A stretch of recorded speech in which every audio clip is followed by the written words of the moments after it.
翁靜晶危險人物2.0。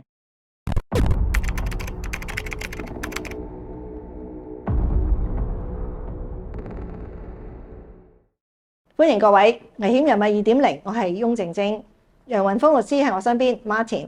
咁我哋今日要講嘅咧就係一單嘅兩單嘅烹屍案，其實性質比較咧就係相同嘅。相同係咩地方咧？就係話其實發生呢啲嘅烹屍啦，咁即係話將個屍體煮熟咗佢，分成好多嘅部分去抌。咁咧就有兩種情況，第一種咧就係受到藥物影響嘅，咁就好似 Hello Kitty 嗰單案啦。咁當時嗰啲同黨嚟噶嘛，嗰單案就係食咗毒品啊嘛。咁佢都唔知道自己即係咁殘忍嘅嘢，佢做係冇感覺嘅當時啊。係啦，咁呢個就係第一種情況。第二種情況咧就係冇藥物影響之下嘅，咁就係純粹就係為咗毀屍滅跡嘅。咁好似近期發生嘅名媛蔡天鳳嘅案件啦，咁嗰單案件咧都有理由相信咧就係冇藥物影響嘅。總之就係一心一意就係諗住去毀屍滅跡啦。咁啊順帶一講咧，就係話咧呢兩單案件咧發生嘅時間咧都好相近嘅。一個咧就係發生喺1988年，另外一個咧就係1989年。而兩單案嘅兇手咧都係姓馬嘅。係啦，咁都係姓馬嘅。咁但係兩單案咧就冇咩關聯嘅，只不過咧就係發生喺個時間咧就好相近嘅。咁咧就而咧呢一啲嘅叫烹屍案咧，亦都令人咧引發到一啲嘅諗法。咁就係話其實咧香港好多失蹤人口嘅，有啲係揾唔到嘅。咁究竟呢度入邊有幾多人係被殺咗之後，屍體經過處理之後就咁消失咗嘅咧？咁點解會咁講咧？就因為好似馬潔之1988年2月22日發生呢單案件咧，只要呢個犯案人阿馬女士佢自己冇講嘅話咧，係永遠都唔會揾到嘅。因為由始至終個屍體都係冇揾到嘅。警方無論點揾都係揾唔到嘅。咁件事係點嘅咧？咁呢個好似拍過電影係嘛？拍過啊，嗰套叫做《十大奇案烹夫案》啊。香港奇案之烹夫，92年嘅電影嚟嘅。咁點解咁大件事要煮咗個老公咧？咁就其實就講佢一路係識咗呢個老公，下嫁咗俾佢啦。簡單啲講就係佢一路都好唔開心。咁後尾老公咧又好冷落佢，又對佢又出邊又懷疑佢小三。咁於是乎咧，就喺一個情況下咧，就殺咗個老公啦嚇。咁啊，即係再深入一啲講咧，就係話咧，其實佢同佢丈夫咧結婚開始嘅時候冇嘢嘅。咁但係咧生咗第一個女之後咧，咁兩個人咧就開始發生一啲唔協調啦。咁就性生活方面啊，個人就開始唔協調啦。咁啊，勉勉強強又生多咗一個女之後咧，完全咧大家就冇親密嘅關係。咁啊，遲早都10幾年嘅。咁其實女方咧就唔想冇咗呢個關係嘅。其實佢都係好想同個丈夫親密嘅。咁但係因為各種理由，生產完畢之後個丈夫可能對佢身體嘅變化有嫌棄。咁於是咧，佢就喺出邊揾咗女人啦。咁揾咗女人之後咧，家用又俾少啊，又對佢非常之冷落啊。咁呢個情況發生咗之後咧，嗰個女人咧就開始有幻覺啦，又聽到有啲聲音啊，又各樣嘅嘢啊，覺得個老公想害佢啊咁樣。咁啊，卒之咧咁亦都覺得出邊個女人可能攞咗好多錢。咁於是咧，佢就諗咗個條橋。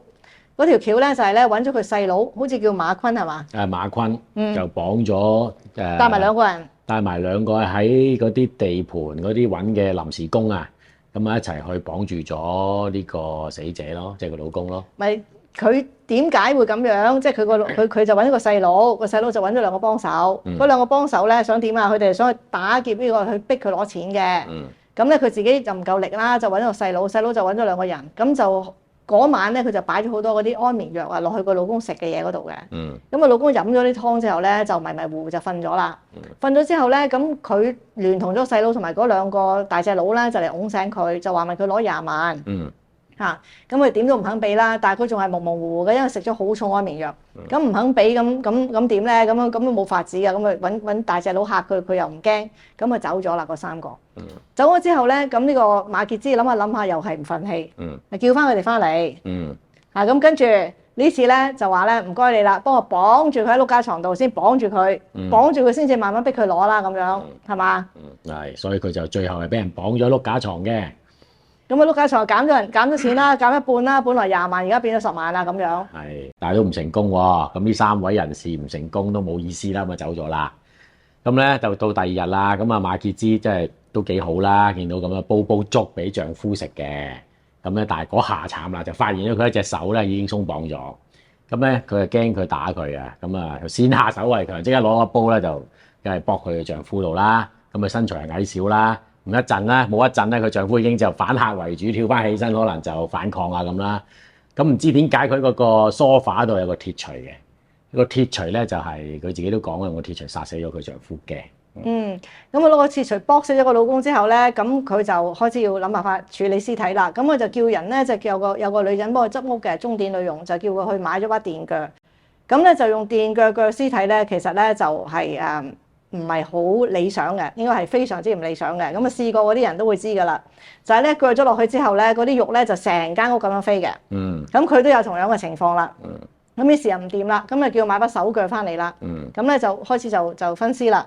分咗屍之後咧，咁啊成屋都係㗎啦。講真佢個情況，咁分咗之後咧，佢就將嗰啲屍體咧就斬細件，咁然後咧就去煮啦。擺喺焗爐啊，同埋嗰度諗住揾蒸乾佢喎，咁啊費事啲血水流出嚟咯嚇。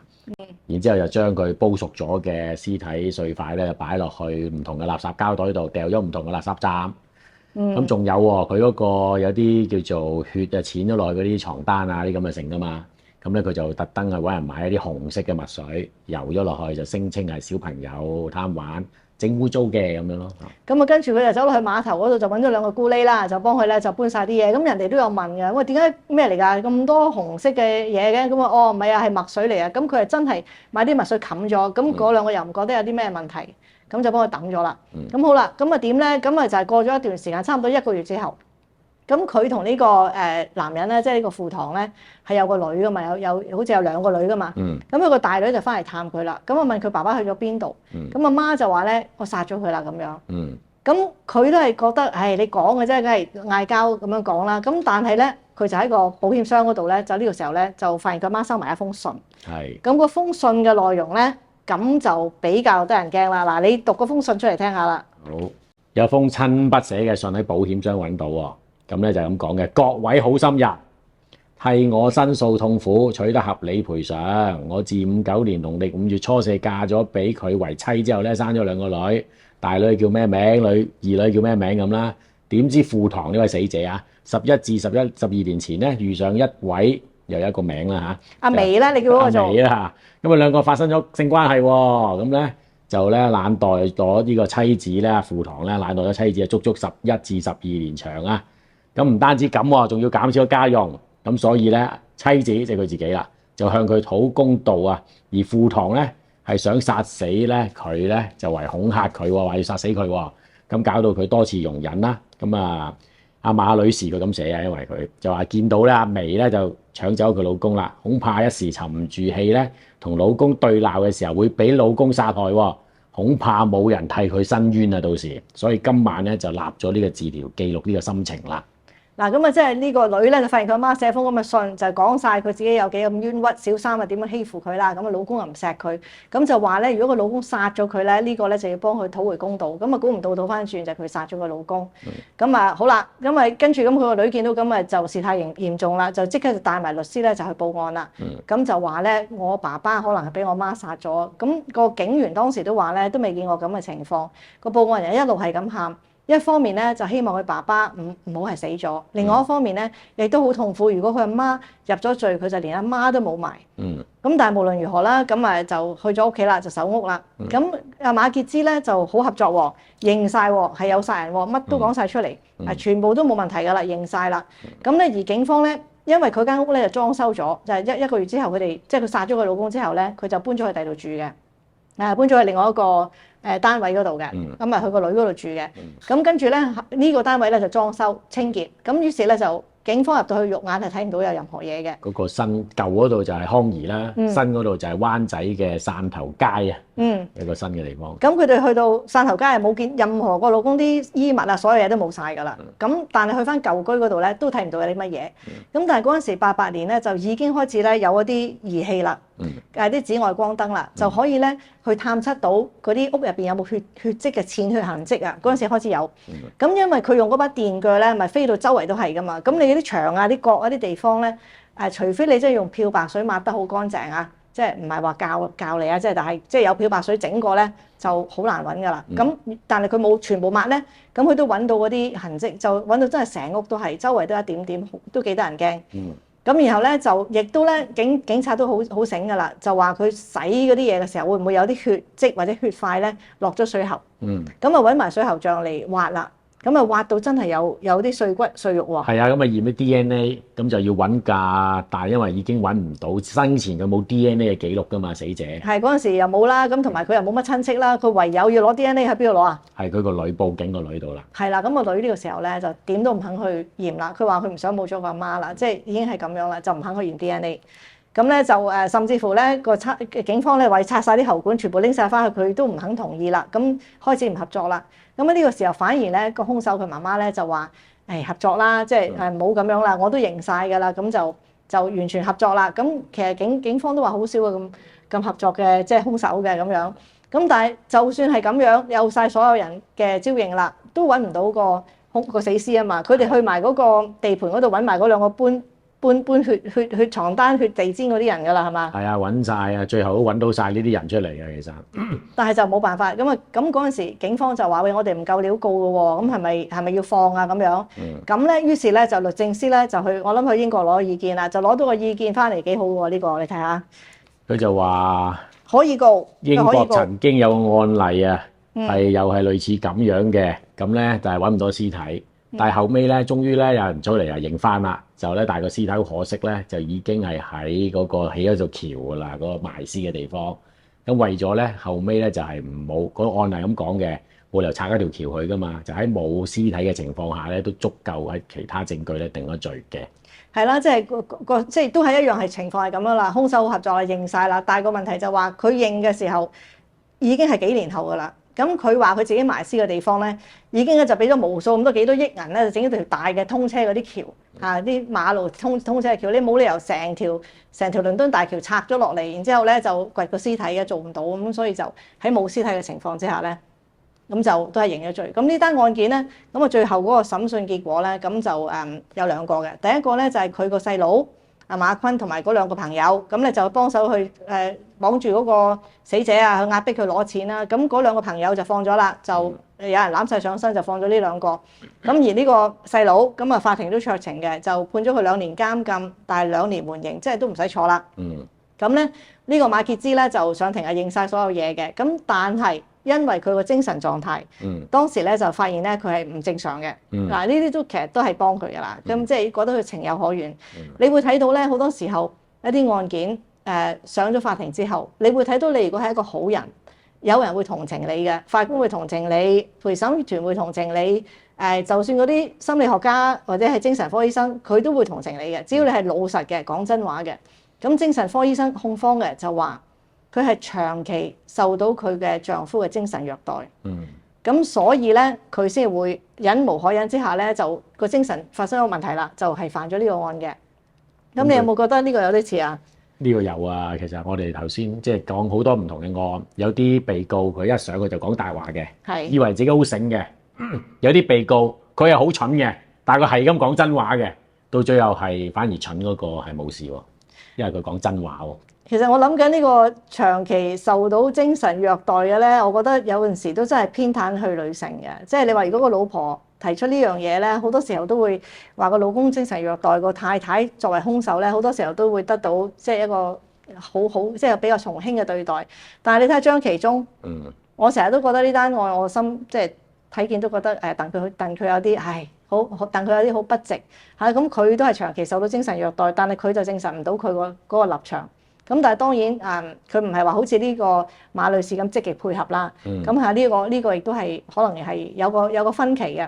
咁啊嗱，呢個案件咧就係一個情有可原嘅案件。咁啊另外一單咧又係一樣係攀屍嘅。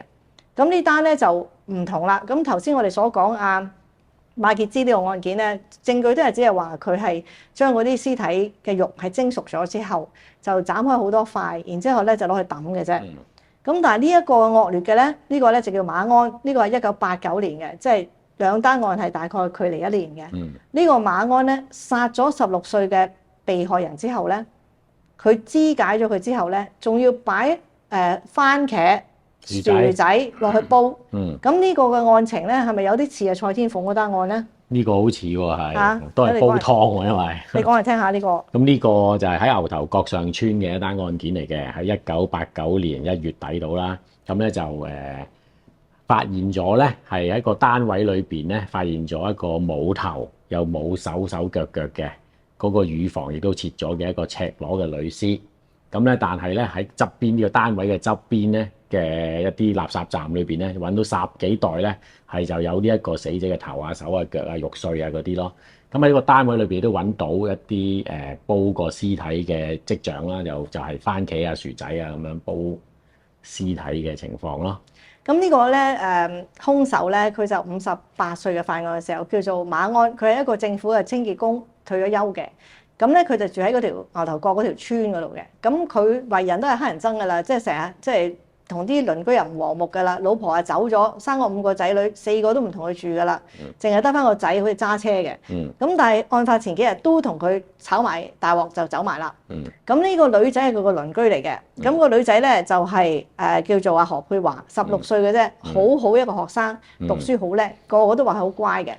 咁啊唔好彩嘅咧，就係何佩華嗰日放學，仲着住校服，就撞到呢個馬安。佢就話我要申請回鄉證，唔識填，幫我填。呢個係馬安自己講嘅版本喎。咁啊，總之話要揾佢幫佢填表。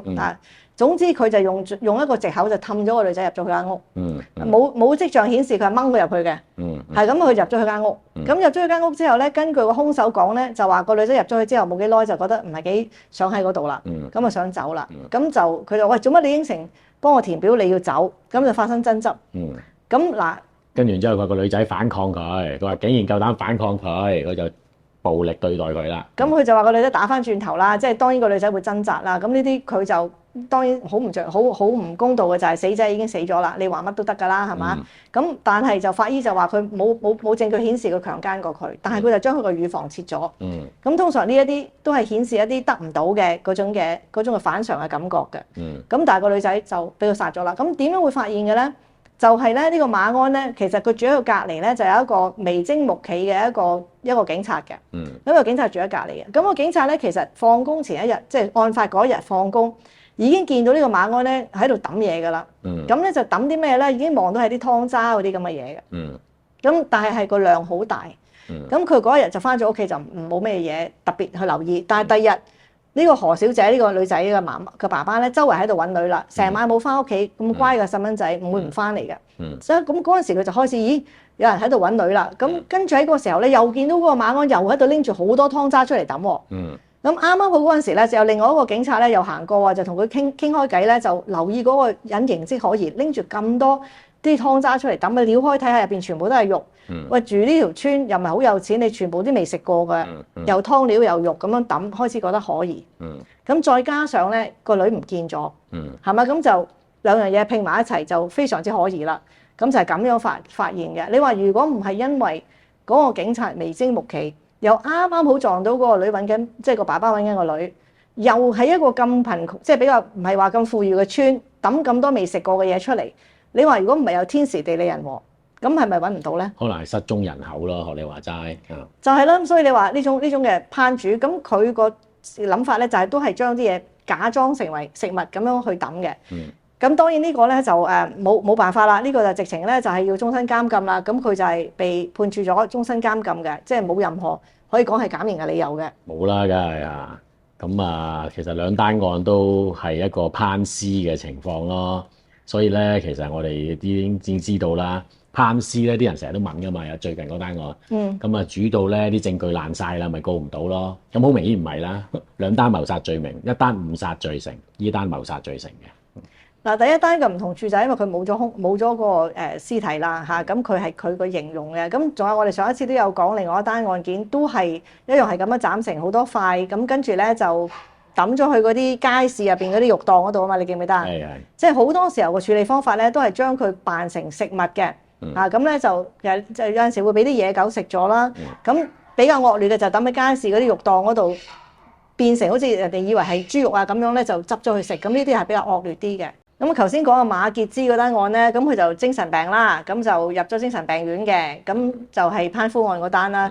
咁佢其實咧88年入去95年就放咗噶啦，咁其實幾年嘅啫。咁你都睇到一個比較誠實啊、情有可原啊，又或者得到控辯雙方同情一個被告人嘅處理方法啦。咁另外一個咧，馬安咧，咁佢就被判終身監禁，但係其實佢先頭判唔係判終身監禁嘅，佢係判死刑嘅。咁嗱，要講下死刑啦。嗱，呢單案咧判決嘅時候係1991年嘅。咁佢單案判咗死刑之後咧，要去翻個港督嗰度咧，就要再去特赦，變翻做呢個終身監禁嘅。咁我哋可以講一講呢個死刑嘅演變史啊。其實香港最後嗰個死刑1966年嘅，咁咧就當時之後咧，其實65年英國已經廢除咗死刑。即係我香港66年嗰個講法咧，即係66定67啊，最後一單執行，即係我哋最後執行死刑咧。就係咧60年代嘅，即係佢嗰個法律仲喺度嘅，但係咧佢執行咧就係唔執行噶啦，就係66係嘛？66係66年，66年係最後一個執行嘅。第日可以講下最後一單案係，我記得係一單打劫案嘅，一個越南裔嘅華人啊，係嘛？我記得嗰單係即係最後一單，下次可以講下最後邊個俾人哋執行咗嘅。其實唔係三郎啊，啲人成日話三郎案啊嘛，之後呢單嘅係仲有係呢單係仲有一單喺後邊嘅一個嘅嗰邊。即係被處決嘅，咁嗰陣時係還手死刑噶嘛，所以我哋話度頸咧，點解要度頸咧？就因為咧佢吊住你要度你夠高咁高嗰個罪要幾重啊嘛，咁咪要你一跳落嚟就一戳就要死啊嘛，唔可以度下你個頸圍啊，係度頸圍同埋度高度長度噶嘛，佢一拱你落去嘅時候嗰下就要戳斷條頸要死嘛，因為你唔可以佢死幾次噶嘛，如果佢哋整佢唔死嘅一次咧，就好似嗰陣時有講法話佢如果唔死就當做咗噶咯喎。有個叫還手，有個人走出嚟話圍住咗條頸啦，唔該放佢咁啊嘛嚇。咁即係好似話佢如果佢係執行咗之後，佢有種種嘅理由佢死唔去咧，咁咪有排講估噶啦。有一個講法就係話佢已經執行過啦，佢死過啦，咁你就唔可以再嚟嘅。咁好多種講法，所以佢一定要做到咧，度咗條頸咧，一定度到你要係一定要死嘅。咁如果你好想睇係點樣嘅咧，赤柱監獄嗰度有個博物館嘅，嗰度有得睇嘅，即係佢有翻當時還手死刑嗰啲嘅陳設品，你可以去睇嘅。咁呢個就係好啦，咁但係頭先講話佢執行就係1966年，咁但係咧到1991年嘅時候咧，理論上法律上咧係仲有死刑嘅，只不過佢唔執行咁解嘅啫，係要到1993年先正式立法係廢除咗死刑嘅。你頭先講英國幾時廢除話？其實1965年廢除㗎啦，所以66之後仲有一單之後咧，再之後咧就冇死刑嘅。其實即係就算判咗死刑都好咧，都會俾特首或者英女王咧係去叫做特赦變成一個死刑。變成終身監禁，終身監禁係啦。OK， 咁所以咧但係咧都係去到1993年都先至係正式立法嘅。咁所以我哋講緊呢單馬安單案咧，嗰陣時係衛奕信嘅。咁咧仲要通過佢經過一啲法律程序、法律手段去正式頒令赦免咗佢嘅死刑，改為終身監禁嘅。咁啊，而家都已經係好多年啦。嗰個人啊嗰陣時58歲，我諗而家唔係死喺獄中都已經係好老噶啦。咁啊好啦，今日嘅法律小知識係講咗啦，我哋嘅案件亦都講咗2宗攀私啦。咁啊，留翻下次再見。如果你中意呢個 channel，記住 comment、like and share 同埋 subscribe。